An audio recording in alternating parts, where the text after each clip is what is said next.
She may play some of the most iconic femme fatales in the industry, but she's also one of the sweetest persons in the world. Ladies and gentlemen, please help me welcome the one, the only Miss Megan Hollingshead!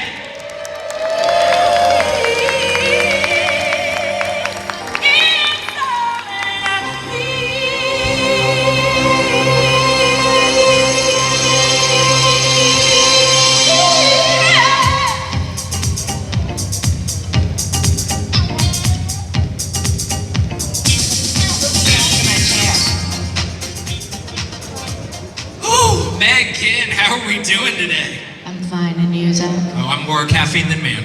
I love it. I love it. I love you. You know that. I love you too. Zach and I met online through Tinder. No, we met at the beginning of the pandemic. It was my first pandemic interview. And I was like, I like this guy, he's so nice. So this is where I first got to meet him in person, and I'm super happy. Well, you complimented my hair pretty early on, so I knew that the friendship was going to be a good one pretty early on. I know, I was like, stand up and flip your hair. Do a Fabio. And I did the whole, grabbed my external fan, did the whole thing, and it's on YouTube forever now. We had fun. We always do. Yeah. Hi, everybody. Okay, you can hear me, that's a good thing. Yes. It's a good way to start. And people are still trickling in, but we're going to go ahead and get started for the folks who arrived on time. So, Megan, Zach. we know you. Yes. We love you. Yes. And we also love you for the myriad of different roles you've voiced over the years. I've been so lucky, huh? You really, I mean, I don't know. Have you, or is it just your raw talent that, I mean, I personally think it's merit-based, so, I mean, you've gotten what you've given into it. Maybe, yeah. I mean, as an actor, life is so random. So there's a lot of luck, being in the right place at the right time on the right day, having one's voice be in the right place at the right time on the right day. Yeah, and just auditioning constantly as if that were your job. Well, and we'll get to all of that, but I actually wanted to start us off with, how did we get here? Was showbiz always the plan, or did we kind of take a few twists and turns along the way to get to where we are today? Oh, totally. I mean, like from childhood? Yeah, out the womb. Well, I was born, and that was good. You know, I thought around tween age years, Raiders of the Lost Ark came out. I was already kind of a sci-fi geek. I loved Star Wars and Star Trek, but when Raiders of the Lost Ark came out, I was like, I just want to be that movie. I want to crawl inside and be a part of it. I loved it so much. I was so fangirling out. So, and I read a book called The Making of Raiders of the Lost Ark, and I was like, oh my gosh, I could be a part of this amazing world. So I thought, I am going to make movies. And my mom, family friends would say, well, what do you mean? Are you gonna direct, or are you gonna, what are you gonna do? I was like, I don't know, I'm just gonna make movies. I'm gonna make Raiders of the Lost Ark. And I wrote a letter to Steven Spielberg, and he still hasn't written back. But I offered to work for free on the sequel, so I was like, dude. And then my mom said, listen, if you're gonna work in movies, you better get going with the theater department at high school.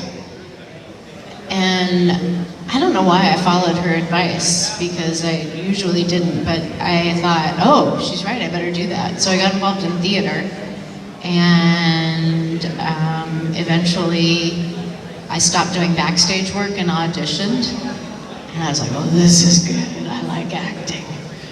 But I'm very pragmatic, so I tried not to be an actress for years, and I worked as a receptionist for a theater company. I stage managed some off-Broadway shows. I was really bad at it. I was an assistant to a director who was crazy. I worked for an opera company as a payroll person and a press person. And finally I was like, I give up. I really want to be an actress. So I went to acting school while doing my day job. And I was just as happy as anybody could be. I was like, this is it.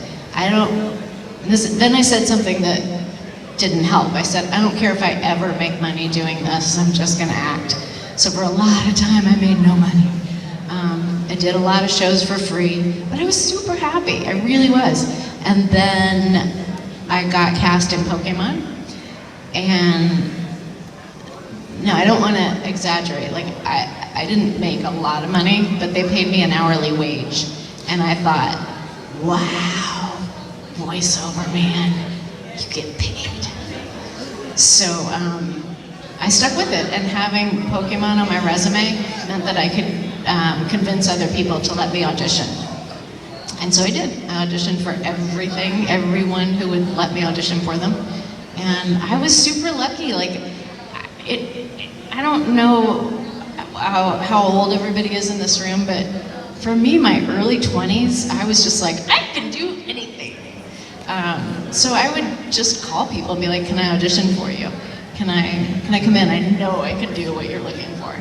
And I would say I'm not as confident as I used to be, but I still audition.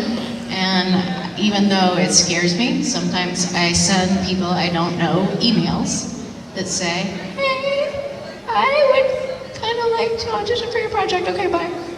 And sometimes they email back. So that's my life in a nutshell. Well, for those of them that don't email back, I mean, they Megan. clearly missed out, though. Right? Like, who would not want to work with Megan Hollingshead, am I right? Right? I know. So how long did it take for you to, because you said you did a lot of projects for free initially. I mean, how long did it take for you to start advocating for yourself and be like, hey, these are all fun and all, but they're not paying the bills? Yeah. It wasn't until I moved. I was in New York.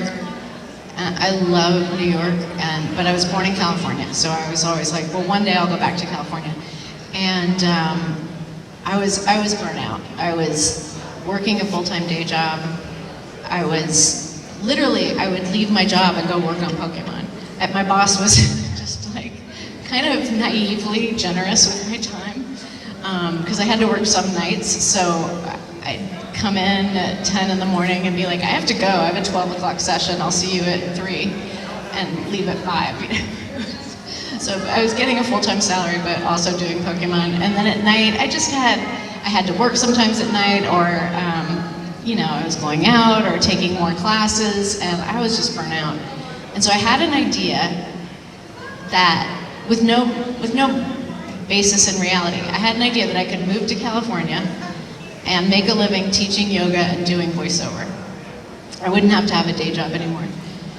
And that idea was wrong, as it turned out, at first. And I got really mad at the universe. I was like, I visioned this. I did The Secret, and I really wanted this. But I ended up temping, teaching yoga, doing voiceover work, and I had another job too. Oh, waiting tables. I'm a very, very bad server, and I now tip really well because that is a hard job. And then, as it goes in the acting world, I landed a really big commercial. I worked for AT&T for 8 years, and commercials, unlike anime, pay residuals. So every time that commercial went on, I got some money. And I got to quit all my other jobs and prance around like I was Cat's Meow. I make money on voiceovers. I'm so fancy. And then my agent said, the only thing we know about campaigns is that they end. So my AT&T campaign ended, and I freaked out. No one's ever gonna hire me again. I work. My husband works. I continue to do odd jobs. I continue to love acting. And, life on life's terms, man. What are some of the oddest jobs that you've done over the years? Oh, I worked for the Ohio State Fair, selling delicious ice cold tropical drinks. They were called pina colada, blue Hawaiian, Long Island iced tea, and strawberry daiquiri, but there was no alcohol in them. It was a big scam, but it was fun, and I was, teenager. Well, you definitely have put in the work over the years, because we have a plethora of roles that I'd love to talk about. Unfortunately, with the 45-minute time frame, we're only really going to talk about 3 of them, at least with you and I. Okay. We'll have time for audience questions. The first one I want to talk about, though, is we all love her. We all, at least in this room, likely grew up with her. Let's talk about Nurse Joy. Your Pokemon will be just fine. Next question. So tell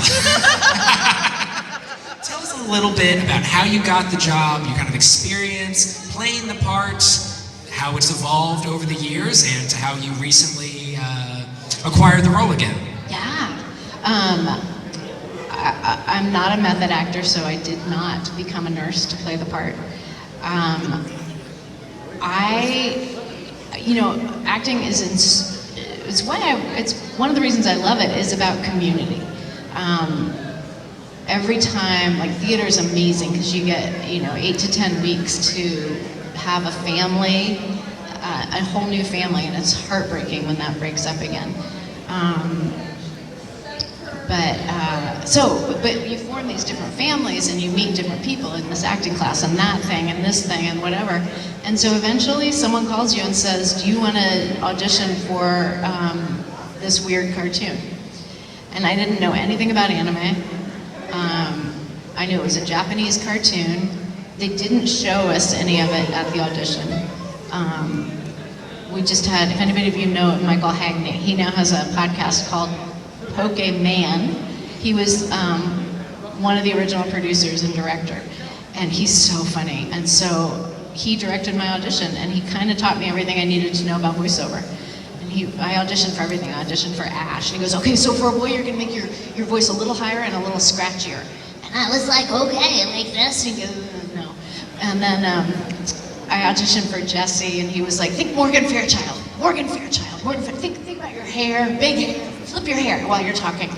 And I just started to click, like all these different characters started to come to life. And his other thing was peaks and valleys. Nothing's flat, everything's peaks and valleys. So yeah, I feel like I learned what I needed to learn for the next phase in that audition. And then when I got booked, oh boy, that was fun. I just got to be the sweet Nurse Joy. When I decided to move to California, I was hopeful, I was very optimistic that they would let me continue to voice Nurse Joy and My Valentine in California. I knew the technology existed, although it wasn't as available as it is today, but it would have cost them extra money, so they said, good luck, bye. And I was super sad, but I also knew, like, it was time for a change. So I left Nurse Joy behind, and then about a year later, the whole cast of Pokemon was fired because business, really junky, inappropriate, like selfish, mean business decisions. That's all it was. So the whole cast got fired, and a new cast came on, and some of those people are still doing the show today. They've been through several iterations. People have come and gone, and then my dear friend, Lisa Ortiz, moved to California, where I was living, and said, I have a super secret audition. You can't tell anyone. I wish I could tell you what it was. And I was like, it's probably the new Pokemon. And sure enough, I get to her office, and it was Pokemon, and then I saw Nurse Joy on the screen. And I was like, that's the original Nurse Joy. Like that, she's got the original outfit. And Lisa's like, and we really want you to play her. And I was like, this is so weird. And yes, of course, I would be so happy to go back and get another chance. So that's pretty lucky. That's something I never thought would happen. And so Pokemon, much like Yu-Gi-Oh!, which we'll talk in a minute, two of the big, what I would consider gateway anime because until Toonami happened, at least here in the West, and I'm painting with a broad brush here, but aside from Pokemon and Yu-Gi-Oh, there weren't many really popular animes here in the West, so a lot of folks, myself included, got their introduction into anime from Pokemon and Yu-Gi-Oh. Totally, myself included. I had seen Speed Racer before that, and I loved it, but I didn't understand what world I was in. I'm like, whoa, what is this? And yeah, so Pokemon was my gateway for sure. Did you ever think that even years later, and sure, you were recently recast as Nurse Joy, so some of that, dare I say, brand recognition has been rekindled. Yeah. But even before that, were people still remember you very fondly as Nurse Joy, the person that they grew up knowing? Were you surprised at all that the role has resonated with so many individuals throughout time?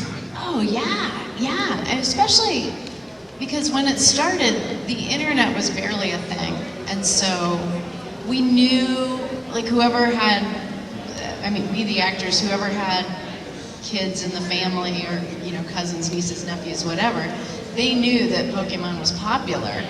But it wasn't until the movie came out and we would go to the theater and see like tons of people super excited about it. And we were like, whoa, this is a thing. But even then there was no like direct contact, It was, for most of us who came from a theater background, it was the opposite of like being in a room with people and interacting. So for me, I just started doing conventions right before the pandemic, and to hear the stories people tell me about what it meant for them in their life, from just being like, oh my gosh, that was so much fun, I had a blast, to like really personal, intimate things where they were able to use Pokemon or Yu-Gi-Oh as an escape from a really challenging life. That's just been a gift and a surprise. I did not know that these super fun to voice cartoons were that meaningful. And I'm kind of glad I didn't, because I would have handled it with so much more gravitas. This is so important. And like, as funny as that is to imagine, it would have taken away some of the sincerity from the performance. Yeah, that would have been crazy. Well, kind of doing a little bit of a tone shift from Nurse Joy, I want to talk about someone who is pretty far on the opposite end of the spectrum, at least at the beginning. Yeah. Let's talk a little bit about My Valentine from Yu-Gi-Oh! Yeah. So again, just kind of how we did with Nurse Joy, give us a brief kind of overview of your experience, getting the part, playing the part, fun anecdotes, anything at all. I loved My Valentine. Everybody else in Yu-Gi-Oh, they made him go through like a grueling startup, because they knew it was going to be on TV. They wanted it to be super popular. They were using test audiences, and I think they just got tired of it by the time it came to cast Mai, because she wasn't in the first couple of episodes, and they were like, just get Megan Hollingshead. And they didn't make me go through any of it, which was a huge relief, because I was nervous. Because I'd been in shows. This production company would like fire you and not tell you, and you'd go in and hear someone else doing your role. Like it was except for the other actors, it was like kind of skanky. But I loved her from the moment I saw her. I was like, yes. She was sassy. She could say things that I would never say in a way that I said them in my head, but never out loud. Super strong, super tough. And later, we found out she had a vulnerable side. And that was so beautiful. So I love mine. Is voicing characters like mine that allow you to maybe act in how you wish you could in real life, is that kind of a cathartic release? Yeah, I guess it is. I never thought of it like that, but looking back over the years, like I got to act out. I got to misbehave. So you mentioned kind of her vulnerability side, so I'm kind of curious, did you, as an actor who plays these characters, enjoy the kind of twists and turns into her story from what was once an antagonist, or at least a adversary with an antagonistic attitude, to someone who's a part of the Yugi and the gang? Yeah. Or do you prefer just being the bad guy? I definitely like them both. I like a character who changes sometimes. Yeah, I liked that mine changed, for sure. I'm never warned ahead of time what's going to happen. And maybe that's for the best, because I would sprinkle a little foreshadowing in the performance. I had a role in Higurashi, which they didn't even tell me it was a horror anime. Like, I just thought it was about kids, teenagers. And my little bossy kid, we're not gonna play anything lame like House, suddenly starts torturing her sister. And I was like, what is going on? Because, again, they just don't tell me. I don't know until I'm standing in the booth reading the script. So yeah, I didn't know she was gonna have a whole arc, and again, it's probably for the best, or I would have hinted to everybody something's coming. She's really very vulnerable. Well, to go into our last character before we get into kind of more deeper topics in my eyes. Ooh. I want to talk about, I know. I want to talk Good. a little bit about Rangiku, Rangiku. aka my favorite Bleach character. So Ah. let's starting out. This was a little bit selfish, so please forgive me. So let's start it out first by just doing what we've done. Give us a brief overview of the character, fun anecdotes involved, anything at all. I love Rangiku. When I first did her, here's another one. Like, I was directed that this. I love the director that I was working with, but she just told me it was super serious, and this was a very solemn show, and it was not funny. This was a serious thing, and it was like my first couple episodes, and then it wasn't. I was like, let's go to the human world.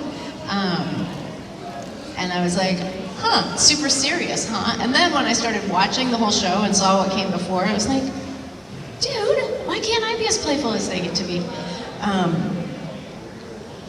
But she, she's similar to My Valentine in that she's strong, powerful, playful, and a badass. So is there any overlap then between Megan Hollingshead and Rangiku in that respect? Yeah. I mean, I think I'm strong in very different ways. Let's talk personal growth. No, I mean, we can't, but Later. yeah. I'm strong in having been through what I've been through and looking at things honestly. I'm strong in letting myself be vulnerable. I'm not strong with a knife or a sword. I can't even lift things well, and I'm not very well coordinated. I do like to go shopping. So in that sense, Rangiku and I have that in common. So what you're saying is Rangiku is essentially Megan Hollingshead. Exactly. Okay, right. Just making sure you we're on really the same can't page. tell the difference if we're in the same room. Yeah. So are there any moments or really just characteristics about Rangiku that really resonated with you as just a person? Oh, that's a good question. You're good at this. I dabble. Yeah, I mean, there was the whole arc with Gin, where you really see her childhood and her love for someone and heartbreak. And that was what I love. This is one of the things I love about anime, is that sometimes it's so subtle in a way. Like, not fighting with swords or being strange dragon people or whatever, but the emotions are very accurately complex. American cartoons, American sitcoms can be way more broad, and Japanese anime can, even Pokemon, like there's some real imaginative states, some real feelings that are touched on, that help me and that inspire me. Speaking of inspirations, is there anyone or any organization in particular that has inspired your work, or maybe someone you've taken inspiration from over the years? I'm always inspired by actresses, by other women I work with, and men too, for sure. But it's tricky. Like, how do I stay out of jealousy and learn from other people? And that's especially hard when it comes to actresses.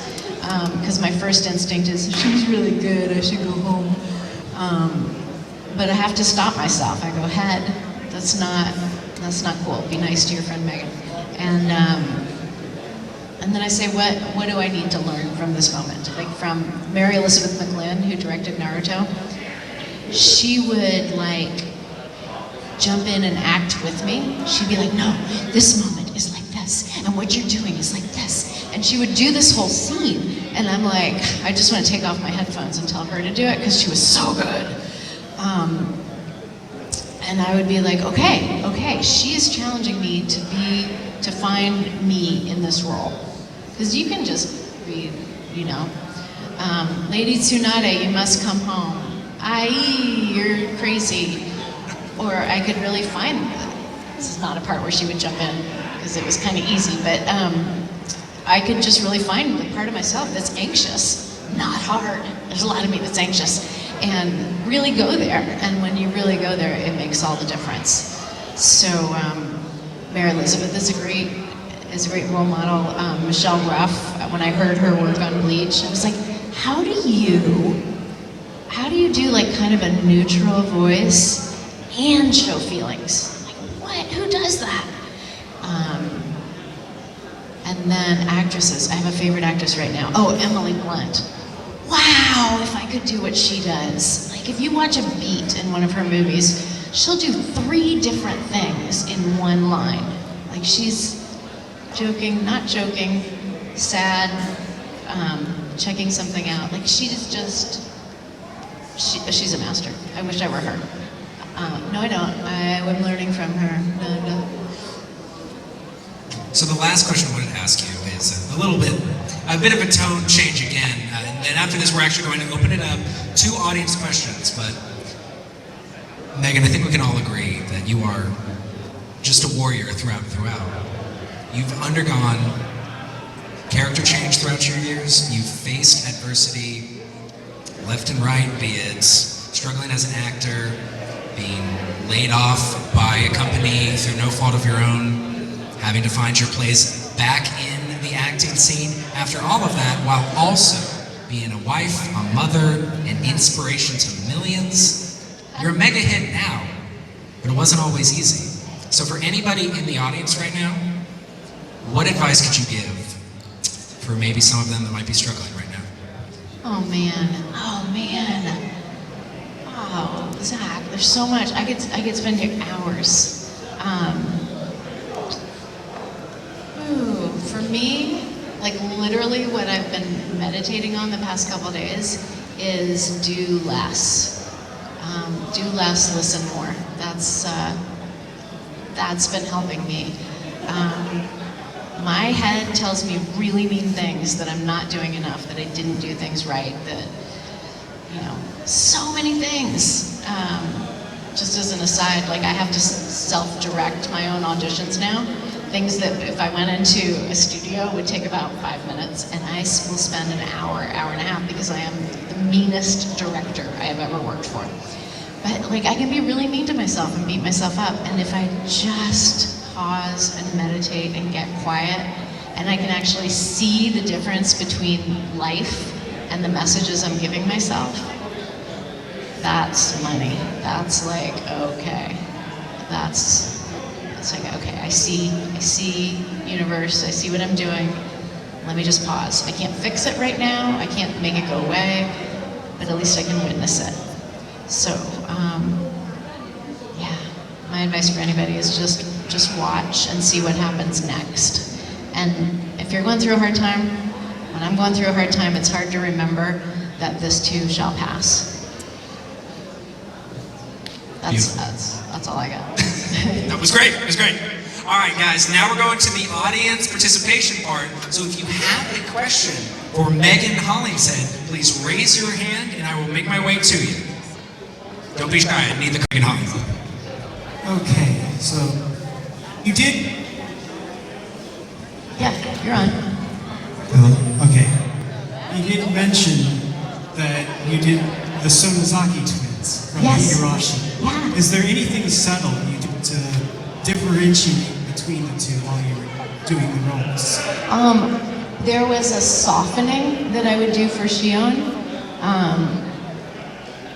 just in terms of pacing and shrillness. Mion was very, very bossy. You guys should all do what I'm doing. And Mion was a little bit softer and a little bit gentler. Or Shion was rather. I thought Shion was the good guy. Again, no one tells me anything. So there was a lot. It was like being on a roller coaster that one. I loved it. I had so much fun. Oop, right over here.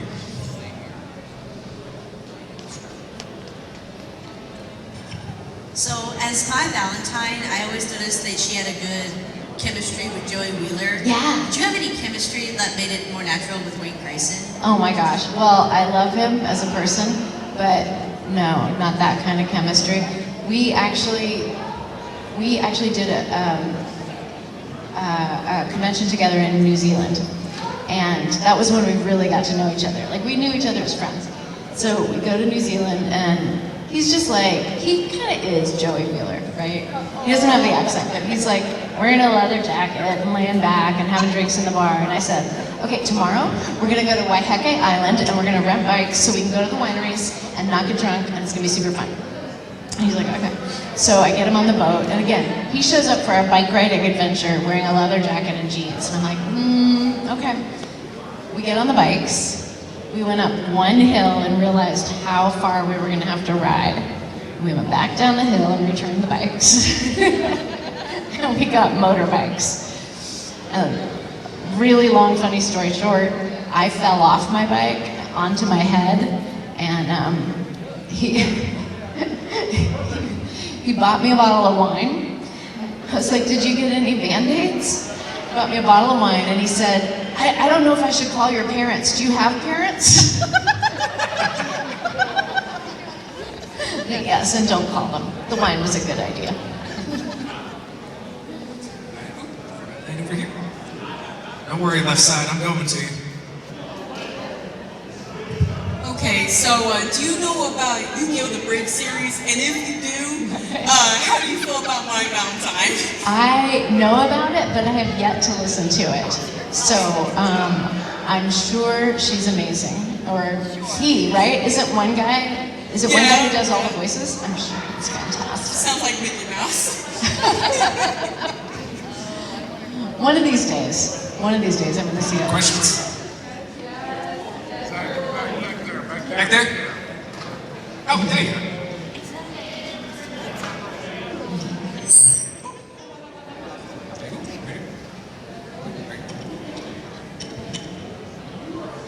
If you could be in any anime, what would it be? Oh, well, I would say, there's so many, but the thing that really gets to my heart are the Studio Ghibli films. Oh, I'm just blown away. And talk about good acting. Like, everybody is so good. Yeah, so give me a Studio Ghibli universe. All right, we got time for 2 more questions. You have to ask questions, or I will ask you questions. Well, careful, that might actually be appealing. I was going to say, why don't she ask questions of the crowd? That'd be kind of nice. Go ahead. Okay, We just have time for 2. so, you, sir, and with the barrel, which of my characters do you prefer? Come on, Pokemon, all the way. All right, good answer, good answer. And if you could take any anime character to a desert island, why would it be Nurse Joy? Because she's a healer. She can nurse. Easily heal us. Also because I can take her as a mother figure. Oh, that's the sweetest thing, right? She's mother to all the Pokemon. And you, sir, with the beard, do you believe that Nurse Joy is, in fact, a Pokemon? No, I love it. So you believe she's sisters and cousins? Hold on, I kind of want to hear more What? Nurse Joy being a Pokemon? It came. Is it like a fan theory? I guess so. I just heard it. So, someone came up to my table and said, "What do you think about it?" And I was like, "I love it." Right? She's a talking Pokemon. Let's unpack this because Ditto. No. Ditto can transform into anything. And with each variation of Nurse Joy, she looks slightly different. And Ditto's whole thing is he looks slightly different. She's Ditto? No. I'm just saying that the pieces match up. We are doing a. Ditto can't talk. Ditto can't talk. Ditto can't talk. Wait, hold on. Okay. Let's expand this. No. This is a beautiful mind moment. The people who clone Mewtwo clone like a million Nurse Joys. Yes. See? We unpacked it. Consider it unpacked. Ladies and gentlemen, this has been Digica. One day I'm going to do that and just totally miss. Ladies and don't put that in the universe. No. Ladies and gentlemen, thank you for joining Megan Hollingshead for her live interview. Thank you guys for coming. Wow. Those of you who'd like to meet her in person, make sure to check her out on the guests table Come in say the hi. vendor hall. Awesome. Bye, guys. Yeah!